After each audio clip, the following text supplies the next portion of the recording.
Hello friends, my name is Nadeem and you are watching my YouTube channel academy of books. So इस video में हम discuss करेंगे इस book के बारे में। आप देख सकते हैं English grammar and composition bye rain and Martin. Rain and Martin की मैंने एक और बुक को रिव्यू किया था, वो एडवांस लेवल की बुक है, ये प्राइमरी लेवल की बुक है। तो इसमें जो डिफरेंसेस है वो यही है कि प्राइमरी लेवल, मिडल लेवल और एडवांस लेवल, तीन तरीके के पार्ट आते हैं रेन एंड मार्टिन की बुक में। तो आज हम डिस्कस करेंगे इस बुक के बारे में। प्राइमरी, आप देख सकते हैं ये प्राइमरी लेवल की बुक है। तो प्राइमरी लेवल में आप सोच सकते हैं कि 5th क्लास से जो छोटे बच्चे होते हैं उनके लिए इंग्लिश ग्रामर की बुक पर्टिकुलरली बनाई गई है। फिर हम मिडिल क्लास को देखेंगे और एडवांस तो मैंने कर दी है, उसको मैं यहाँ पर दिखा दूंगा। तो जानेंगे इस बुक के बारे में, इसके राइटर के बारे में, पब्लिकेशन के बारे में, कंटेंट के बारे में कि कौन कौन से टेबल ऑफ कंटेंट इसमें अवेलेबल हैं 5th क्लास के बच्चे के लिए, कौन कौन से जो ग्रामर के जो लेसन्स होते हैं कौन कौन से जरूरी होते हैं। फिर इसका प्राइस रेट देखेंगे, ऑफलाइन ऑनलाइन दोनों को डिस्कस करने के बाद इसको स्टार्स देंगे आउट ऑफ 5। तो चलिए शुरू करते हैं। तो दोस्तों ये है इंग्लिश ग्रामर एंड कंपोजिशन। इसके जो राइटर है rain and Martin. Rain and Martin काफ़ी रेनाउंड नाम है और काफ़ी फेमस बुक मानी जाती है इनकी। ठीक है, ये जो है प्राइमरी स्कूल के लेवल की बुक है। प्राइमरी स्कूल, मिडिल स्कूल और एडवांस स्कूल, ये तीन तरीके की बुक आती हैं। तो आज हम प्राइमरी स्कूल के बारे में देखेंगे। इसका जो पब्लिकेशन है वो है Blackie ELT books. Blackie publication से इसको पब्लिश किया गया है। ठीक है, अब देखते हैं इसके कंटेंट के बारे में। इसका जो कंटेंट है आप देख सकते हैं, इसमें टोटल कितनी यूनिट्स हैं। टोटल 18 यूनिट्स हैं। इसको 1 बाय 1 देखते हैं। तो फर्स्ट यूनिट है इसकी यूनिट नंबर 1, नाउन। नाउन में 5 चैप्टर्स हैं। Naming words, kinds of nouns, number, gender, possessive nouns and use of apostrophe. Unit 2 आती है प्रोनाउंस।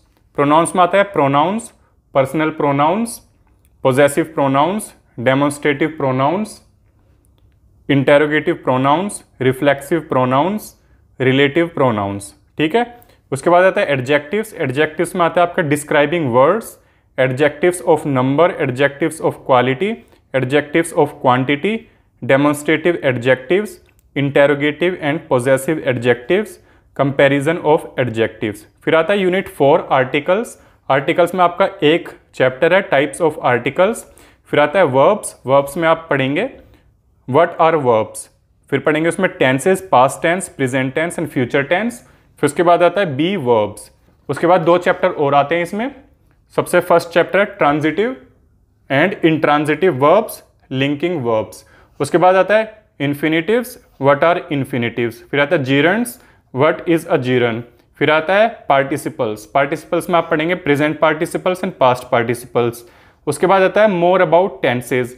फिर टेंसेस के बारे में और पढ़ेंगे। सबसे पहले हमने टेंसेस के बारे में पहले पढ़ा था, अब जो है दोबारा पढ़ेंगे। Simple present tense, simple past tense, simple future tense, present continuous tense, present perfect tense, past continuous tense. फिर उसके बाद आता है एडवर्ब्स। एडवर्ब्स में आप पढ़ेंगे describing doing words, adverbs of manner, adverbs of place, adverbs of time, adverbs of degree, interrogative adverbs, comparison of adverbs. ठीक है, फिर उसके बाद आता है prepositions. What are prepositions, correct use of prepositions. फिर आता है कंजक्शंस। ये पार्ट ऑफ स्पीच के पार्ट होते हैं जितने भी आपने अभी तक देखे हैं यूनिट्स, नाउन, प्रोनाउन, एडजेक्टिव और ये जितने भी हैं प्रीपोजिशन, कंजक्शन, ये पार्ट ऑफ स्पीच में आते हैं। फिर उसके बाद आता है conjunction. What are conjunctions, correlative conjunctions. फिर आता है इंटरजेक्शंस, व्हाट आर इंटरजेक्शंस। ठीक है, फिर उसके बाद आता है यूनिट नंबर 14 आती है, उसमें आता है what is a sentence. Unit 14 है सेंटेंसेस, उसमें आता है what is a sentence, kinds of sentences, subject and predicate, subject verb agreement. फिर आता है voice, passive voice, active voice. फिर आता है स्पीच, टाइप्स ऑफ स्पीच। फिर आता है कॉम्प्रीहेंशन। जब आप सारी यूनिट कंप्लीट कर लेंगे फिर आप कॉम्प्रीहेंशन पढ़ेंगे। कॉम्प्रीहेंशन में आता है आपका reading and understanding a story, reading to understand a poem, reading distinguishing between facts and opinions, understanding and following conversation dialogue, reading to gather factual information. फिर आता है कंपोजिशन। कंपोजिशन में आप पढ़ेंगे paragraph writing, picture composition, letter writing, invitation, thank you note, essay writing, dialogue writing, diary entry writing, postcards. ठीक है, फिर irregular verbs. ये था इसका टेबल ऑफ कंटेंट। जितना भी कंटेंट आप इसमें पढ़ेंगे वो सारा इस पेज पे दिया हुआ है। अब इसका देखते हैं लेवल ऑफ लैंग्वेज क्या है। अगर आप कहें कि ये प्राइमरी लेवल की बुक है और एडवांस लेवल और प्राइमरी लेवल में क्या अंतर है तो उसका एक बार कंटेंट देख लेते हैं। फॉर एग्जांपल अगर हम यूनिट 1 की बात करें, यूनिट 1 है नाउन। नाउन का फर्स्ट चैप्टर है नेमिंग वर्ड्स। तो आप देख सकते हैं read the following sentences, Hari is tall, the dog is mad, I live in Nagpur, I have a computer. ये बिल्कुल बेसिक इंग्लिश के साथ शुरू की जाती है इस बुक को, और थोड़ा पिक्चर्स के द्वारा भी समझाया गया ताकि जो चिल्ड्रन है वो इसमें कनेक्ट फील कर सकें। ठीक है, फिर उसके बाद आती है कुछ एक्सरसाइजेज। एक्सरसाइज करके आप जो है अपने जितना भी पढ़ा है उसका, बच्चे जो भी पढ़ेंगे उसका जो है रिवीजन किया जा सकता है। ये भी बहुत ईजी है, देख सकते हैं आप। यहाँ पे शू है, यहाँ कैटल है, ये आंट है, यहाँ स्टार है।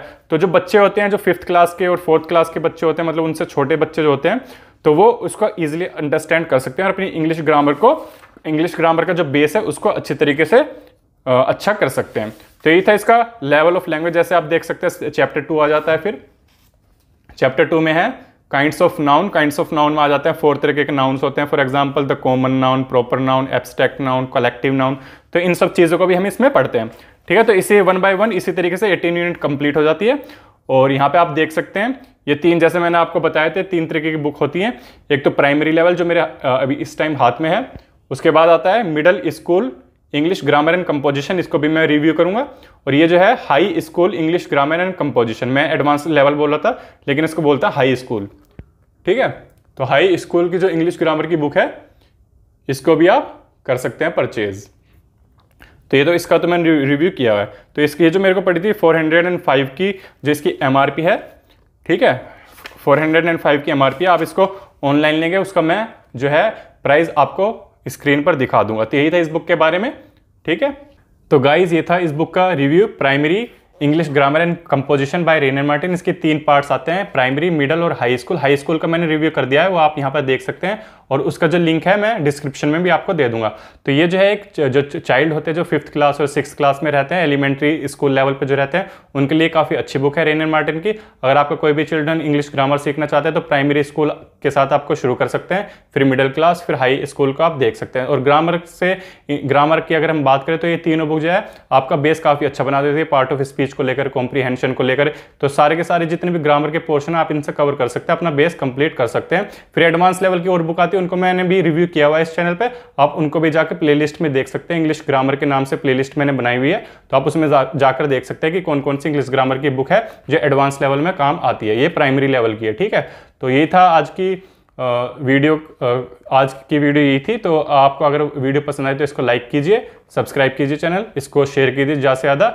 और जो मैं अब एक्टिव रहने की कोशिश करूंगा, क्योंकि मार्केट में जाना नहीं हो रहा, तो वहाँ से बुक लेने के लिए थोड़ा टाइम निकालना पड़ता है। वहाँ से बुक लेकर आपको UPSC की, JRF, नेट JRF की जितने भी कॉम्पिटिटिव एग्जाम होते हैं उसकी बुक रिव्यू करेंगे। So have a good day ahead, bye bye.